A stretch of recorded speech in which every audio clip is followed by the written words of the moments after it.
So there are a bunch of movies that have been highly recommended, but I haven't seen yet. So today I'm watching the 1984 film, This Is Spinal Tap. I have seen a few photos online, and I believe it's about a band or music or something like that, but that's all I really know. And I love 80s movies, so I hope there's some cheesy 80s elements in there as well. The title of the film doesn't make me think of a band. I don't know if the band is called Spinal Tap. Spinal Tap sounds like a very invasive medical procedure, so I don't know what the title has to do with the film, but yeah, I'm very curious to see where it's gonna go. But thank you so much for sharing in this first time watching with me. If you have any other suggestions for movies you think I should watch, please comment below. And if you want to have a say in what movies or TV shows I watch, be sure to join Patreon. And as always, please like, comment, and subscribe to this channel, and check back often for more awesome content.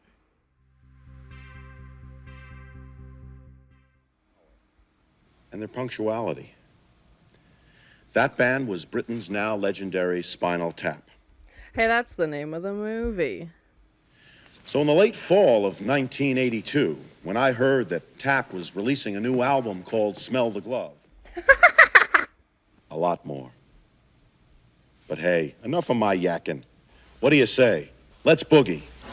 I'm very excited about this, like, documentary style type of video. Yes. Okay, we're following this band. A rockumentary. Yes.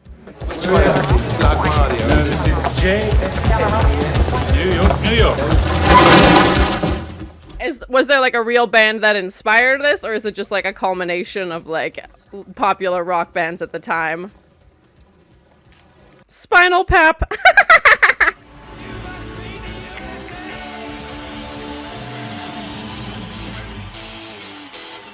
And it's interesting that this came out in 1984 too, when I'm assuming the bands that these guys were trying to emulate would have still been maybe in their later years, maybe not as popular, but hair metal, you know, was big in the 80s. Oh my gosh, this guy. Mick Shrimpton. Oh no. Viv Savage on the keyboards.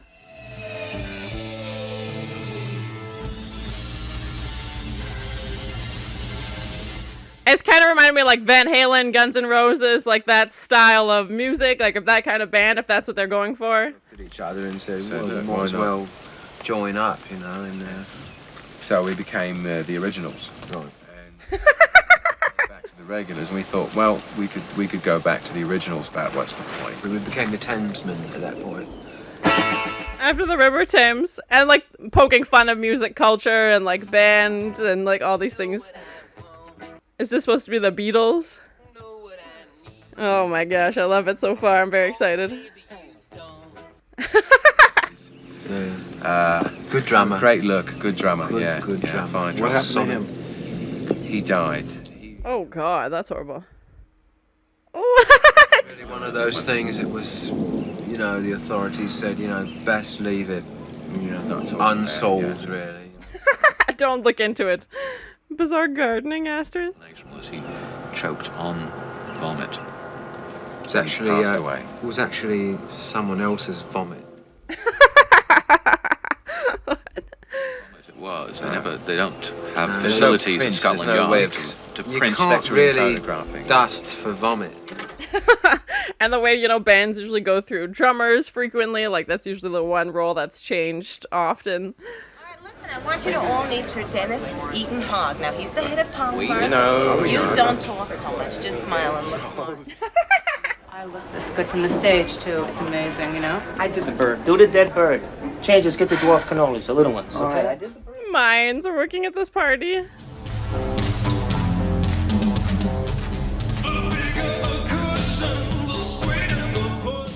Ew. Gross. Oh, butt shots.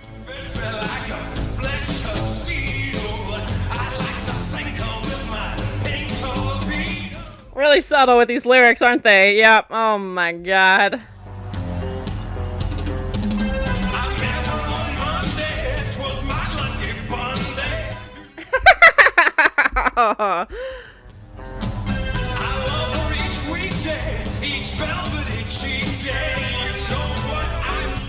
Is this supposed to be making fun of like fat bottom girls, like that song?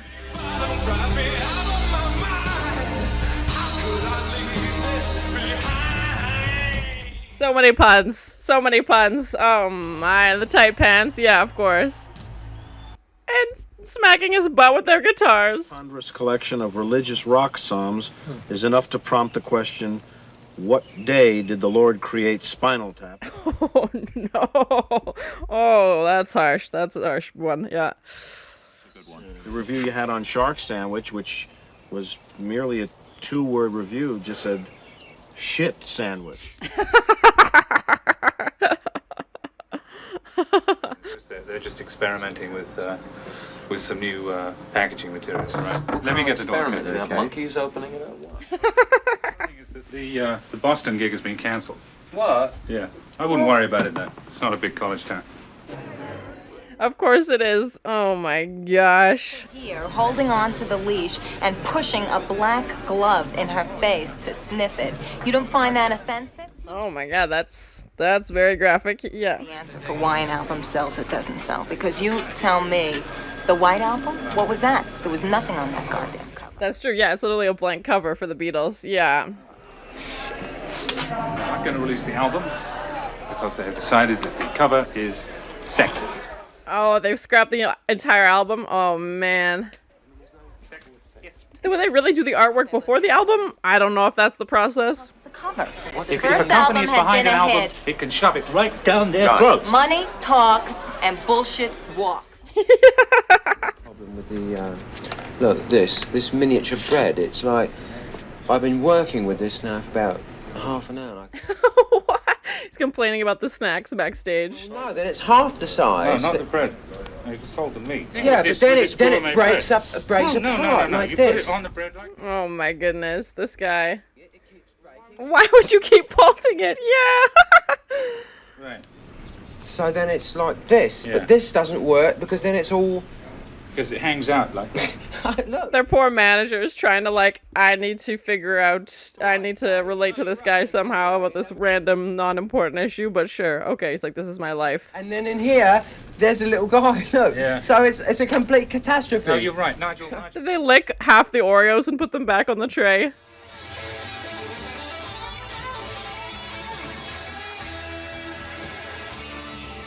Oh no, I can't get back up.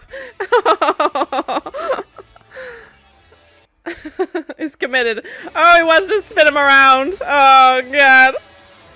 He's like, I can't stop playing, I can't stop playing. He's like, look at how cool I am. Everybody saw that, right? Oh my god.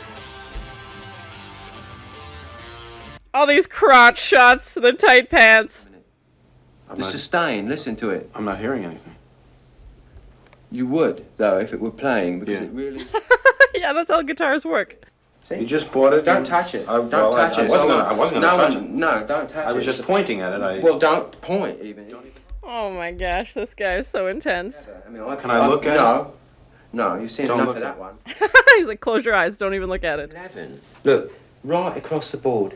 11, I see. 11, And most of 11, the and then amps go up to 10. Exactly. Isn't that like a running joke, like turn it up to 11? Well, it's one louder, isn't it? Up to 11, exactly. One louder. Why don't you just make 10 louder and make 10 be the top number and make that a little louder? He's like, I don't want to hear your logic right now. My system is clearly flawless, and we will go to 11. He's like, 11's higher than 10. Why don't you understand that? It's a king leisure. We can get you How are we going to get 14 people in a king leisure bed? Oh, no. Don't tempt me, sir. Have a good time. Don't tempt me. I think so. The wolves. Uh-oh, look out. Here they come to grab. There you go. Oh, the fans are seeing somebody else. They thought it was for them. No, nobody knows who they are anymore. Oh. That side of town. That's a big place. You sold it out. 20,000 seats. We really should run, you know. That's good.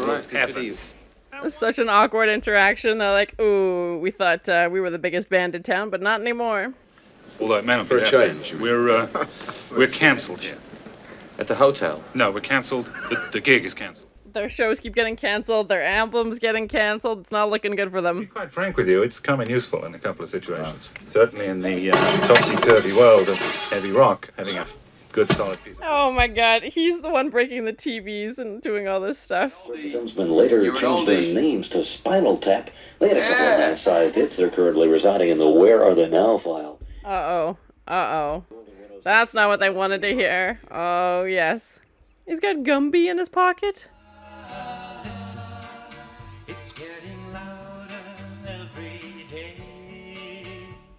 That sounds nothing like the songs they make now. And it's so interesting to see this, like, aging, rock stars. Popular in the 60s. Obviously now it's the 80s. They're trying to continue their success and keep up with the times.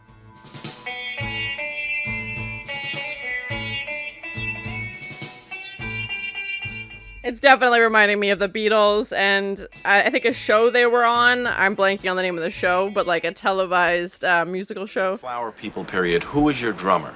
Stumpy's replacement, Peter James Bond. He also died. Oh no. These poor drummers. The Isle of Lucy. Isle of Jazz Lucy. and Blues Festival. And it was tragic, really. He exploded on stage. Come on. Those ridiculous ways they could die. Well, it's true. This true. really did happen. There's a little green globule on his drum seat. It's like a stain, really. It was more of a stain than a globule. This guy's like questioning why he was ever, considering thinking this band was a good idea. It's just not really widely reported. Right. Yeah. It's not widely reported. Somebody blew up on stage. It's not widely reported. Come on. No, this is it. Yes, This that's is right. Smell the Glove by That's- Spinal Tap. When you go to the Smell the stores. Glove. That's the jacket cover. It's just black, like it's just a blank cover. No cover art. In both sides. I wouldn't feel so bad. It's like a black mirror. So bad. Yeah, it is. Well, I think it looks like death. David, They're trying to, like they mentioned the White Album before, so they're trying to do something similar now with this Black Album.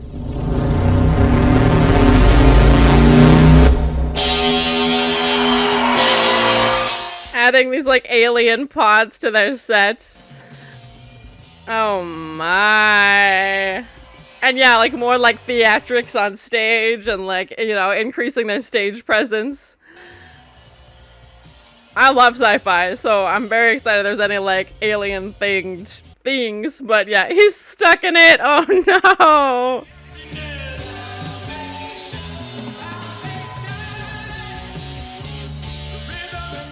He's trying to play in there still, but he can't get out.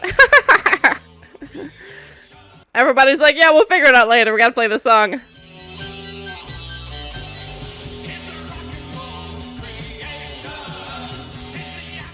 Oh god, I'm like a blowtorch to try and get him out of this thing. Yeah, oh my god.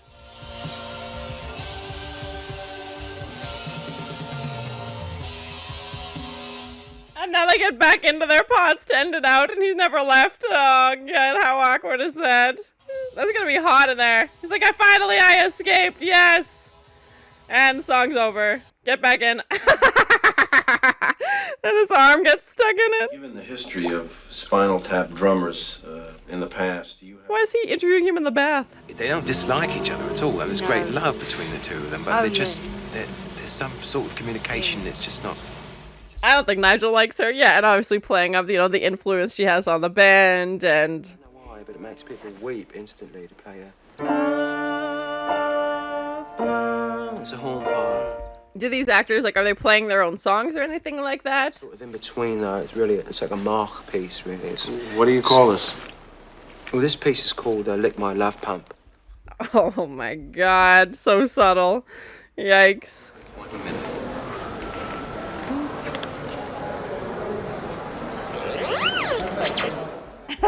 Oh my, what's going on here?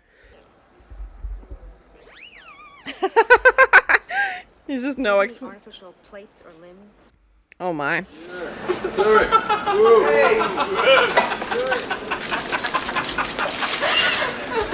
Literally a cucumber in his pants. Oh my gosh.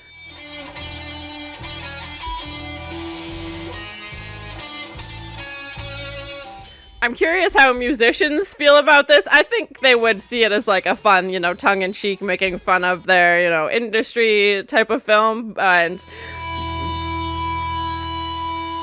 obviously Spinal Tap is a fake band. They're not real. And, you know, they're obviously trying to emulate other bands at the time. Oh, this is my special new friend, Cindy. Hello, Cindy. And this is Belinda. Hello, Belinda. Artie Hi, Fufkin, nice to Polymer meet you. Records. That's such an awkward introduction. What's going on here? Hi. Oh, they're making Hi, guys. a- Artie Fufkin, Polymer Records. Nice to see you. And where is... And everybody's names are so ridiculous as well. Did people think Spinal Tap was a real band? I know this came out in '84, so maybe if you would have watched it when it first came out, you would have thought it was a real band. I don't know.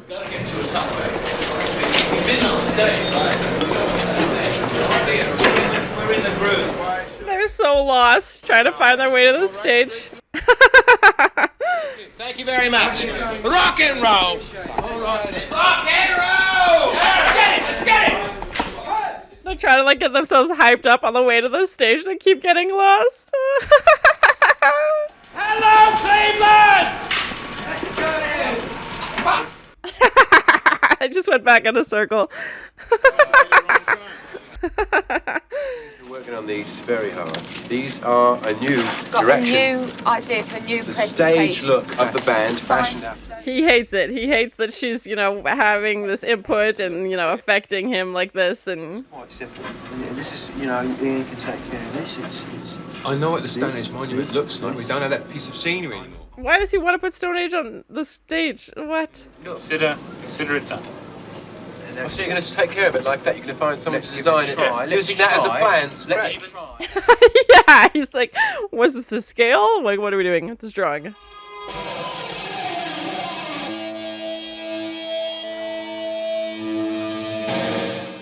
Playing with his foot. Oh my gosh.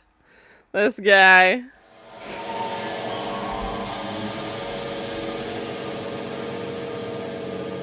And the violin, rubbing the violin against the guitar. Oh my god, so ridiculous. I love it. It's like, let me tune this real quick. Yeah, there we go. Oh my god, what a goof. But I mean, the actual piece. well, when you build the actual piece, But this is what you asked for, isn't it? She's like, you gave me a drawing on a napkin. This is what I made. you can stand 4 men up. Ian, look, I was This asked is to this build is a insane. triptych This isn't a 18 piece of inches scenery. wide. Look, this is what I was asked. Yeah, she's like, come on, man. Right here, it's specified 18 inches. It's supposed to be feet. The 2 dashes mean inches, not feet. Of people. The druids. You can tell they're obviously trying like different, I don't want to say gimmicks, but like trying different things to make their band seem relevant and like trying like, okay, we're gonna do this set like this and we're gonna have a sci-fi feature.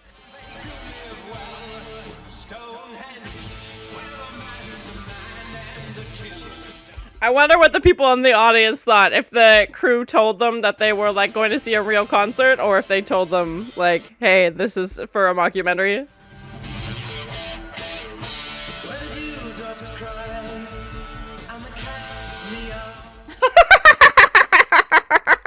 What are these lyrics? The little children of Stone Age. And a little 18-inch set. Oh, as it descends, he's like, wow. The wow factor is really, really there. Yeah.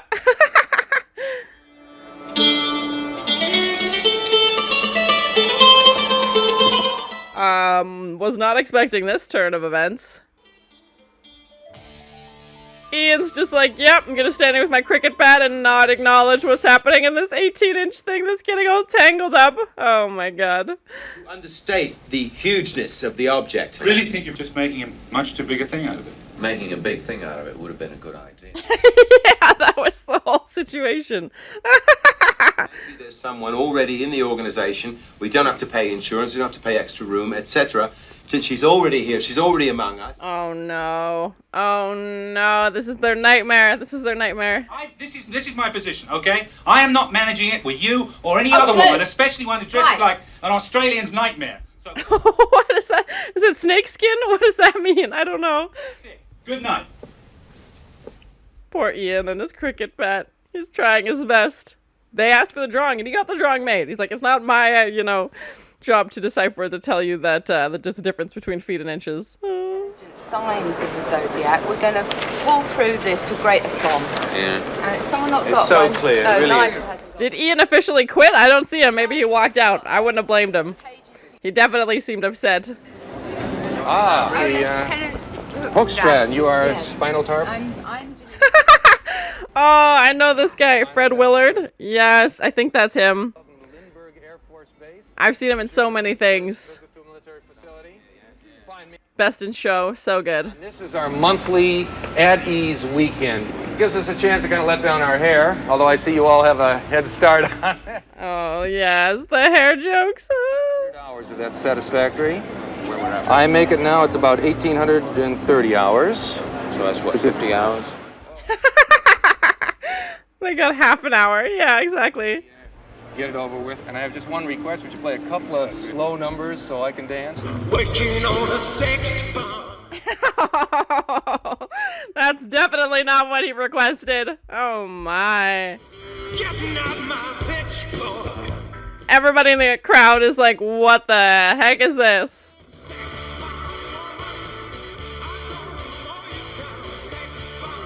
And obviously making fun of how very suggestive a lot of the rock and roll songs of the time were.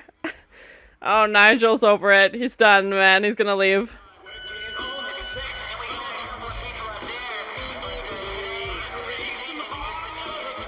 Oh! Bye, Nigel. He's over this. He's like, yeah, it's because of you. That's why I'm leaving. Roll with them, you know. I mean, this you read that, you know, you saw exactly how many people have been in this band over the years. 37 people have been. Oh my God. So what happens to the band now? What do you mean? He's not going back, or? No, we shan't work together again. Shan't work together. Bye, Nigel. The band's falling apart. Now they're playing theme parks. Oh no. Puppet Show and Spinal Tap. They're second. They're second on the bill. They're not even headlining a puppet show. Oh no. And Puppet Show's not the name of a band. It's a literal kids puppet show. Oh my God. Oh, we've got a bigger dressing room than the puppets, so that's refreshing. America we can't do. It's Nigel's tune, it's not my tune. Oh, that's a nice little set, isn't it? That's cozy 10 minutes. What are we going to do? It's like 3 songs.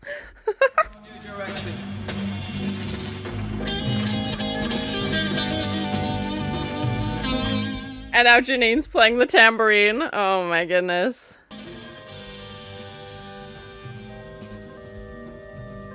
Thumbs down from the crowd.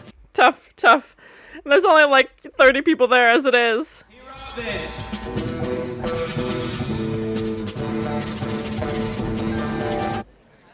And it's been interesting to see the decline of the band, you know, from when we started the movie and how the tours ended at the zoo. Like, even at the start of the movie, they were playing, you know, some decent-sized venues, and here we are. Do you remember that At the Luton Palace, we were Yes. talking about a rock musical based on the life of Jack the Ripper. Right. Oh, isn't that Sweeney Todd? Naughty one. Saucy Jack, you're a haughty one.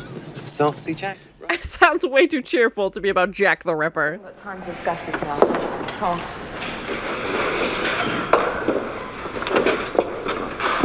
I think David wants to do it, but he's gonna have to talk to Jeanine, obviously, and he hates that Nigel's the one showing up with good news to save the day and save the band.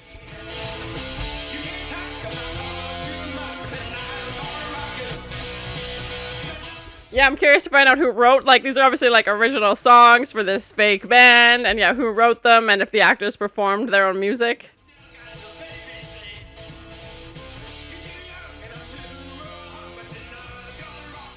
Oh, God.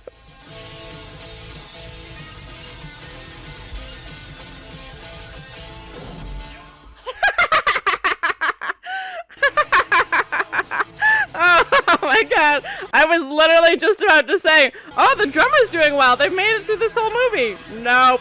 Nope. New drummer for Japan. Oh, yeah, this poor guy.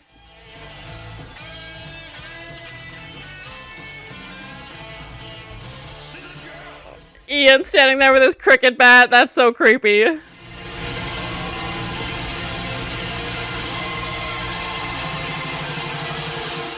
Well, now they're big in Japan, as they say. Oh, man. Too funny. Moose, you know. And So when you're playing, you feel like a preserved moose on stage. Rob Reiner, like I only know his name as a director. He did one of my favorite movies called Stand By Me. If it's the same Rob Reiner. And they send you the works of famous authors done by actors with the same last name. Reading T.S. Eliot on this one. I've got Danny Thomas doing A Child's Christmas in Wales. Next month is... Christopher Guest, I feel like, is married to Jamie Lee Curtis, if I'm remembering correctly. Color of the vein. I mean, the blood is actually red. Oh, well, maybe it's not green. I don't know. Anyway, this is what we sleep in sometimes. Yeah. Dennis Eaton Hahn. Billy Crystal. Oh, how did I miss him? I love Billy Crystal. And Fred Willard, yes. Surrounding his knighthood. The specific reason why he was knighted was for the founding of Hogwood. Angelica Houston is in this? Okay. And Fran Drescher, I thought it was her. Her voice sounded very much like her, but it was such an early film. I was like, okay, I don't know if it's actually her. Oh, there actually is, there was a St. Yes. Hubbins. That's right, yes. Yeah, what was he the saint of? He was the patron saint of quality footwear. Best thing I can think of. Oh, I really see. doesn't sum up anything, really. Yeah. I'm a real fish nut. I really like fish. What kind of fish? What does that even mean? If you could not play rock and roll, what would you do? I'd be a full-time dreamer. Oh, that's not our job. That's not a real thing. So that was my first time watching the 1984 film This Is Spinal Tap, this, rock mockumentary, a rockumentary, as Rob Reiner's character Marty mentions at the beginning. So ridiculous, so fun. I really enjoyed it. I don't know if there are sequels or anything like that. Let me know down below in the comments, or if there's similar styled films. It almost reminded me a little bit of Best in Show, especially when we saw Fred Willard, because that is, making fun of dog shows. This definitely seemed to be poking fun of the rock and roll industry, the music industry in general, and how we learn about the backstory of this fake band, called Spinal Tap, and they're even joking about the name, like, well, we called ourselves the Originals, but someone else already had that name, and just so many jokes. And I definitely feel like this is a movie you watch, again and again, and you pick up on more stuff, every time you watch it, you pick up on more jokes. And the fact that, they were obviously very popular in the 60s, and, now it's the 80s, and music styles have changed dramatically, and they're trying to still continue this streak of success and fortune and good luck, and trying to continue their success. And it's not the same crowd that they had in the 60s, and they're trying to adapt in ways that they can with all these different, I don't know what else to call them, gimmicks, like having Stonehenge on stage and dressing up in these dark robes, and having these like alien pods for them to come out of, and all these things to like, look, we're cool now, we're hip, look at all the things that we're doing, and trying to stay on the trends and trying to keep up with the times. And it doesn't seem to be working. And even at the start of the movie, they're playing, a show for 1,200 people, 1,500 people, something like that. And by the end of the movie, they're playing a zoo that a puppet show was headlining. Like, they were second after a puppet show, and they even make a joke about like, oh, great, we got a bigger green room than the puppet show, great. And trying to find songs that are appropriate to play at the zoo, which is like Three's like, oh, we got a 10-minute set list, great. Like, just all those things making fun of themselves was so great. And just, I feel like if you're a musician or played in a band or anything like that, this would have even more jokes for you. I'm sure there were jokes and references that I didn't get because I've never been in a band. I've obviously been to concerts and definitely understand the genre that they're trying to emulate. But yeah, I'm sure there were jokes that I didn't understand. And if you're a musician, you would pick up on, or being in a band, you would relate to more. But I feel like they were trying to emulate, Van Halen, Guns N' Roses, those bands of the 80s, like the rock and roll bands and stuff like that. And, hair metal, obviously they had, very interesting hairstyles, wearing the tight pants on stage, literally pulling like a cucumber. I think that was a cucumber out of his pants at the airport because, trying to have the sex appeal on stage, and having, Jeanine, the girlfriend, wife, whatever she is. They never officially say what her, obviously she's with David, but they don't really ever label their relationship. And the fact that she's putting input into the band, and obviously the band is, not okay with that, and her saying she'll be co-manager, and that's the reason Ian leaves. And I feel like those are situations that probably happen pretty frequently in the band. Maybe not the manager just leaving like that. And as we see, the show's getting smaller, getting canceled, they're having problems with the hotel, and Ian leaves, and then Nigel leaves, and I think they were finally at their breaking point. And even David talking and saying like, hey, we've had a good run, and it's been 15 years, like, hey, maybe we should work work on those projects that we wanted to do. They mentioned like a rock musical about Jack the Ripper, which feels like to me just Sweeney Todd. I don't know when Sweeney Todd, like the original one, came out, but I feel like that's definitely what they were going for. And them trying to come to terms with, okay, maybe this is done. Maybe we're at the end of our run and we work on other things now and try and, he's like, I want to do an acoustic album with the, London Orchestra, and trying to still, have their name out there and still be relevant, but in other capacities. And then, of course, Nigel shows up, to save the day and says, like, guys, we're big in Japan now. Japan loves us. Let's go on tour. And, Jeanine sitting there in the corner kind of sulking as Ian's got his cricket bat, like, looming over her, like, yes, I win. I've definitely heard, turn the knob up to 11 or turn the volume up to 11, and obviously that's where this came from. I didn't know what movie it was from, but I definitely heard that saying before, because all of their amps go up to 11 because they just want that one, little bit louder. And, even Marty's trying to explain, like, well, why don't you just make 10 louder? He's like, no. And that scene where he's got the little sandwiches and trying to make a sandwich, like, why isn't the bread bigger? And I feel like that's, making fun of writers that bands submit, I only want these color M&Ms, or I only want this type of water, or this type of fruit, or whatever, like the very specific things bands will put to have in their green rooms. I do feel like that was him making fun of that situation, and the poor manager just being like, okay, this is my problem now. I somehow have to explain to you why you can't just fold the meat. And he's like, no, just do this and it'll work fine. And he's just like stubborn in his ways and not getting what he wants. So he's like, okay, fine, I'll figure out how we can get bigger bread. Like, this is suddenly all the things a manager has to deal with. And making fun of, the drummers that they go through. And, at one point, David's saying, we've had 37 members, like, over 20 years. That still seems high. That still seems very high. Usually, if you're in a band and you're one of, like, the founding members, you either stick it through the entire way, or when you leave, the band dismembers and nobody else has claim to that name anymore, and they go off to do other projects. But obviously, they've had a bad luck with drummers, and I was just about to say how the drummer they had for the whole movie, I was like, well, they're doing good, they've made it this far. And then that, explosion happens of the drum kit, and it's a new drummer for their Japan tour. And I was like, oh man. I do know that drummers are the ones that are usually the most replaced in bands, but that still seems excessively high. And obviously they were making fun of it and saying how they died mysteriously in like a freak garden accident, and like, well, it's best not to look into it. Like, they're like, we don't ask questions. And the one guy just exploded on stage. I'm like, well, it's not something that's really documented. Like, just so tongue-in-cheek and just that very like dry, sarcastic, British humor and lots of puns. Let me know in the comments if the actors wrote their own songs, if they sang their own songs. I'm very curious to find out. And I do feel like the lyrics that they were writing were very, tongue-in-cheek towards a lot of rock songs at the time that were very suggestive. A lot of songs about sex. And, one of the songs sounded like they were making fun of Queen's, fat bottom girls. It was a lot of butt references in the lyrics, and not subtle at all. And yeah, I'm very curious if the actors or actually musicians. I'm curious how the soundtrack to this movie did, because I think you'd have to find the movie funny, obviously, to enjoy the soundtrack. I don't know who would be listening to the soundtrack thinking these are like well-written songs and not like parody, like joke songs. I thought it was an interesting perspective to come from the point of a fan who just happens to be a film director. He's like, I saw these guys 20 years ago. I was obsessed with them, and now gets a chance to interview his favorite band, basically, and, at a very different point in their career. But he's, literally speaking one-on-one, and it's not a director that we don't see. Like, the director, Marty, is, one of the characters, and he's a lot of the times more rational and logical than the band members, and kind of pointing things out, like, well, why would you do that? Like, this makes more sense, and just kind of emphasizing how ridiculous some of the antics, of rock and roll stars can be. And, he has his different interviews with each member and is asking them very similar questions. And we get to learn a little bit of the backstory of the band and how Nigel and David, obviously grew up being best friends. I do feel like they were trying to, emulate the Beatles at some point as well, with that shot of them playing, in the 60s. And even the old photos kind of looked like old photos of members of the Beatles. So I feel like, and obviously they're British, being from the UK as well. So I definitely feel like everything was done very intentionally, and like I said, I feel like that's why you rewatch it. You're like, oh, I didn't notice that the first time I watched it.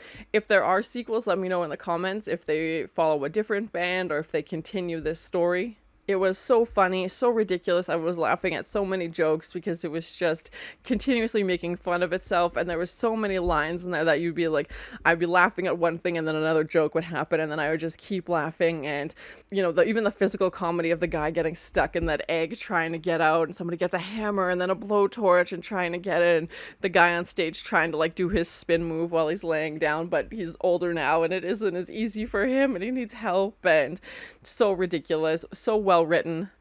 I'm definitely disappointed I didn't catch as many of the guest stars that I saw in the credits. I definitely recognized Fred Willard, and I was so confident it was Fran Drescher, but I didn't want to say it because it was such an early version. Like, I hadn't seen anything from her that early on, so I didn't know, but her voice is so distinct that should have been a dead giveaway. I should have known right away, you know, as she's, you know, hosting these parties and has the name tag with her, you know, badge that says host on it. And Angelica Houston, I am going to have to go back and find a photo of that because I didn't recognize her at all. Billy Crystal as one of the mimes.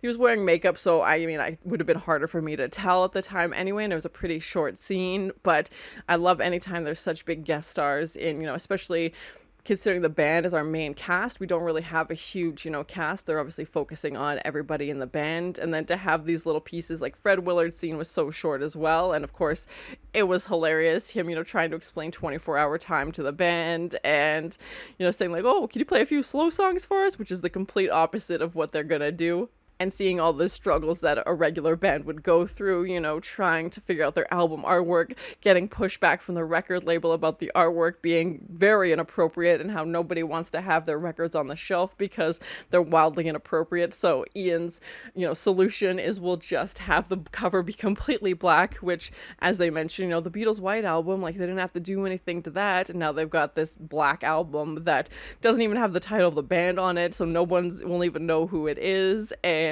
you know, this conversation they're having back and forth between the artists and the band and why they're rationalizing it and the record label. And yeah, I feel like those conversations happen, maybe not to the extent of what the subject matter was, but definitely along those lines. I feel like there's usually some pushback. Overall, I really enjoyed it. I thought it was super funny, and just the way they're constantly making fun of themselves. And I think if you're a musician, this would be even funnier to you because there was things that might have happened to you that you can relate to, and like even little scenes like them getting lost on their way to the stage and running back to that same guy trying to give them directions, and, you know, having this girlfriend, wife, you know, put her input into a band and causing, you know, problems within the band and a manager leaving and multiple band members and, you know, being on tour and them trying to relive their glory days, you know, 20 years ago, and, you know, this aging band trying to reclaim their fame. And then luckily by the end they find a new audience in Japan, and I wasn't expecting this to have that kind of ending. I thought it would be kind of a sad ending where the band breaks up and they don't talk to each other anymore. I thought that was kind of the direction we were going, considering the trajectory of the film. Things were slowly getting more and more bleak for the band as they went on, and the shows are getting smaller, they're getting canceled more often. They're playing venues that they never would have stepped foot in, you know, 20 years ago, but now this is their only option. And, you know, the autograph signing when they're actually going for somebody else, and they have to awkwardly be like, don't you know who we are? Like, we're this band. And just so funny, so many jokes. Some of the songs were actually pretty catchy, although the lyrics were obviously very ridiculous and very sexual, but it was still clearly making fun, you know, of rock and roll at the time. And I couldn't imagine what this would have been like to see it in 1984, because I feel like that's when this would have been the reality for some of these bands who were popular in the 60s, trying to live this life now in the 80s. It's not like it came out a couple years ago, you know, some of these bands were probably trying to make a comeback, and then the new bands that were on the scene, you know, trying to find their way that had maybe been popular in the 70s even. So yeah, very interesting. I would have been curious to see the audience's reaction to seeing this when it came out. But thank you so much for sharing in this first time watching with me. If you have any other suggestions for movies you think I should watch, please comment below. And as always, please like, comment, and subscribe to this channel, and check back often for more awesome content. Mines are working at this party, smacking his butt with their guitars. Did they lick half the Oreos and put them back on the tray? He's got Gumby in his pocket. It's not widely reported. Somebody blew up on stage. It's not widely reported. Come on. Adding these like alien pods to their set. Why is he interviewing him in the bath? Why does he want to put Stone Age on the stage?